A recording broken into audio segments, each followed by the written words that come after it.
नमस्कार। रोस्टेड चना यानी सिके हुए चने एक काफ़ी अच्छा यूज़फुल स्नैक की तरह से यूज़ किया जाता है। आज हम बात करेंगे इसके क्या हेल्थ बेनिफिट्स हैं, क्या इश्यूज़ हैं, क्या इसे हमें लेना चाहिए या नहीं लेना चाहिए और क्या इसको रूटीन बेसिस पे लेने से फ़ायदा है या नुकसान है, इन चीज़ों को डिस्कस करेंगे। टॉपिक पर जाने से पहले जो लोग हमारे चैनल पर नए हैं, उन्हें रिक्वेस्ट करूँगा कि चैनल को सब्सक्राइब करें, वीडियोज़ को लाइक और शेयर करें। रोस्टेड चने में सबसे अच्छी चीज़ है कि न्यूट्रिएंट्स काफ़ी अच्छे हैं, विटामिन्स, मिनरल्स, प्रोटीन, फाइबर ये काफ़ी ज़्यादा डेंस होते हैं रोस्टेड चने में, तो इसलिए ये अच्छा हेल्दी स्नैक माना जाता है। प्रोटीन ज़्यादा होने से हमारे बॉडी की जो प्रोटीन की रिक्वायरमेंट्स है, चाहे वो बॉडी की हेल्थ को अच्छा करने के लिए, बॉडी की इम्यूनिटी के लिए है, बॉडी के सारे मसल टिश्यूज़ को बनाने के लिए और मसल टिश्यू में हुए डैमेज को रिपेयर करने के लिए, ये सभी चीज़ों के लिए प्रोटीन की ज़रूरत पड़ती है। इसलिए पर्याप्त मात्रा में बॉडी में प्रोटीन होना ज़रूरी है। इसके अलावा बॉडी में फाइबर्स भी ये प्रोवाइड करता है। फाइबर जो है बॉडी के डाइजेशन के लिए अच्छा है। पर्याप्त मात्रा में बॉडी में अगर फाइबर्स है तो ये बाउल मूवमेंट को भी इम्प्रूव करता है, कॉन्स्टिपेशन में भी मदद करता है और पेट को भरा महसूस कराने में मदद करता है, जिससे वज़न कम करने में मदद मिलती है।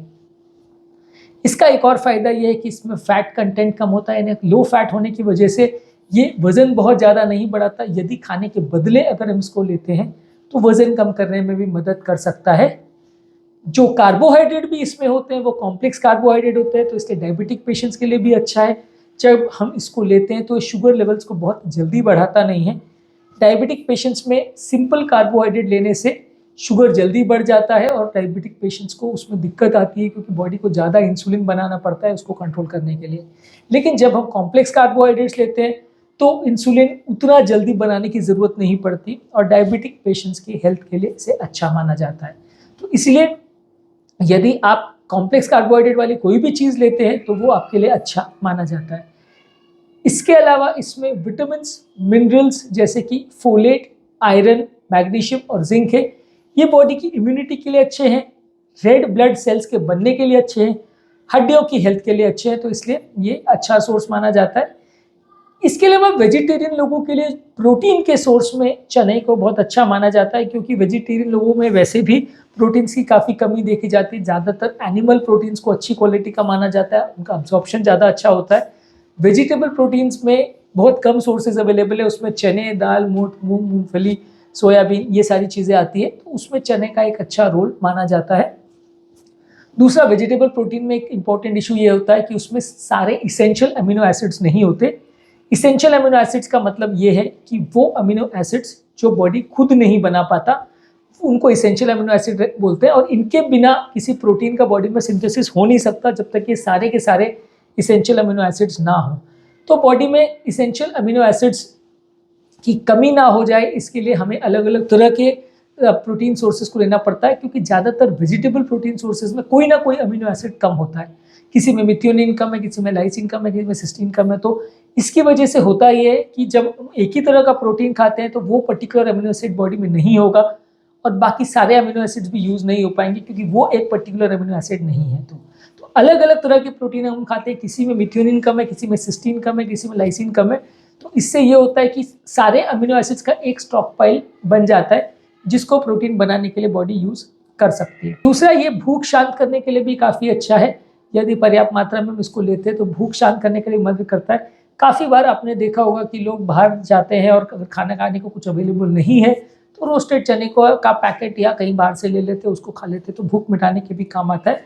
भूख मिटाने के लिए ज़रूरी, अगर हम इसको लेते हैं तो हमारी ओवरऑल बाकी कैलोरी वाली चीज़ जो हम खाते हैं उसके कंजम्पशन को भी कम कर सकते हैं, तो इससे भी थोड़ा फ़ायदा मिलेगा। स्नैक्स के ऑल्टरनेटिव की तरह से भी इसको यूज़ कर सकते हैं। मान लीजिए अगर आपको कहीं बाहर जा रहे हैं, भूख लग रही है और आप समोसा, कचौरी और इस तरह की चीज़ें खा रहे हैं, तो उससे आपकी भूख बहुत शांत भले होगी, लेकिन फैट्स बहुत ज़्यादा जाएगा बॉडी में। तो स्नैक के ऑल्टरनेटिव की तरह भी यदि आप इसको यूज़ करेंगे तो भी ये अच्छा है। इसमें कुछ इंपॉर्टेंट इश्यूज़ भी हैं या प्रॉब्लम्स भी हैं।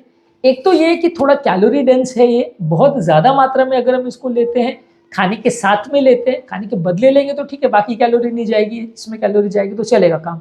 खाने के साथ में लेते हैं यानी खाना तो खा लिया लेकिन बीच में चने भी खाए जा रहे हैं, तो फिर ये वज़न बढ़ाएगा और नुकसान करेगा। इसके अलावा इसमें रोस्टेड चने में काफ़ी लोग फ्लेवर करने के लिए उसमें नमक डालते हैं। ज़्यादा नमक डालने से उसमें आपका ब्लड प्रेशर बढ़ने का चांस रहता है। इसके अलावा इसमें जो कॉम्प्लेक्स कार्बोहाइड्रेट है बॉडी को हर एक व्यक्ति को पचाना मुश्किल होता है। जो कुक किया हुआ होता है या जो बॉयल किया हुआ चने होते हैं उसमें कंपेरेटिवली इसको डाइजेस्ट करना थोड़ा आसान होता है। इसको डाइजेस्ट करना बॉडी के लिए कई बार थोड़ा मुश्किल होता है। इसके अलावा कुछ लोग को इससे एलर्जी भी हो सकती है।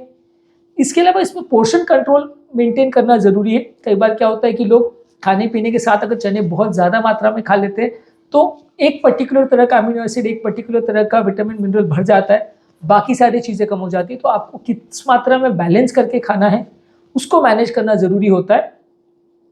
इसके अलावा इसमें कुछ और एडेड इंग्रेडिएंट्स या फ्लेवरिंग या शुगर या ऑयल, कई बार इसको ऑयल में थोड़ा सा हल्का फ्राई कर किया जाता है, वो सारी चीज़ें जो अभी आप करोगे तो वो हेल्थ के लिए अच्छा नहीं है, आपके लिए नुकसान करेगा। इसके अलावा चनों में कई बार कुछ ओलिगोसैकेराइड्स होते हैं जो कि हेल्थ के लिए अच्छे नहीं है, बॉडी इसको कई लोग डाइजेस्ट नहीं कर पाते हैं।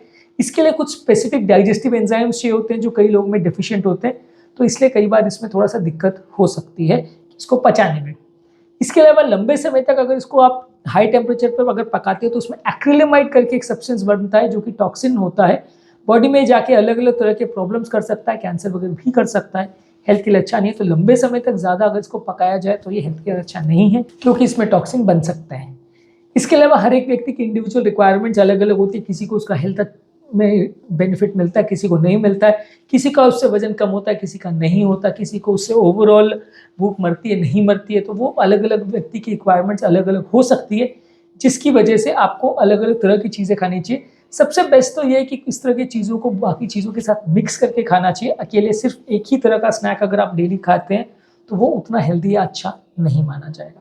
तो आज के टॉपिक में हमने बात करी रोस्टेड चनों के बारे में। ये हेल्दी स्नैक है, बेसिकली इसमें protein contents, vitamin, minerals, iron, folate, zinc, magnesium का कंटेंट अच्छा है, तो ये हेल्थ के लिए अच्छा है। बॉडी में ठीक ठाक कैलोरी देता है। अगर इसको बाकी खाने के बदले खाया जाए तो वजन कम करने में मदद कर सकता है। कॉम्प्लेक्स कार्बोहाइड्रेट है तो बॉडी को डायबिटीज़ कंट्रोल भी कॉम्प्रोमाइज़ नहीं होता और विटामिन मिनरल्स भी अच्छे मिल जाते हैं। डाइजेशन के लिए भी अच्छा है क्योंकि फाइबर्स इसमें होते हैं।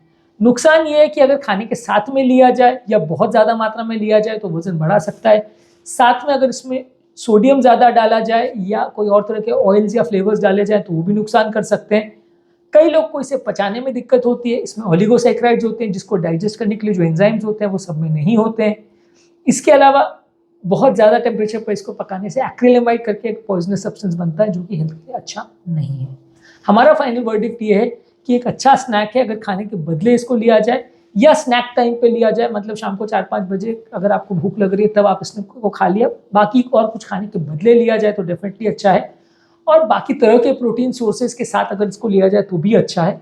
आइसोलेटेड अगर हम खाली इस पर ही फोकस करेंगे तो ये उतना अच्छा नहीं है और फायदा करने के बदले उल्टा नुकसान भी कर सकता है। बहुत ज़्यादा मात्रा में अगर इसको खाएंगे और बाकी प्रोटीन्स नहीं खाएंगे तो उतना हेल्दी नहीं होगा। इसलिए डायबिटिक, हाइपरटेंसिव, हार्ट पेशेंट्स को इसको लेना चाहिए, लेकिन सही तरीके से लेना चाहिए। बहुत ज़्यादा मात्रा में सिर्फ इसी पर फोकस करें, ऐसा नहीं करना चाहिए। उम्मीद करूँगा कि आज के टॉपिक से कुछ नई चीज़ें जानने को मिली होंगी। जो लोग हमारे चैनल पर नए हैं उन्हें रिक्वेस्ट करूँगा कि चैनल को सब्सक्राइब करें, वीडियोज़ को लाइक और शेयर करें ताकि वीडियोज़ की आउटरीच बढ़ सके।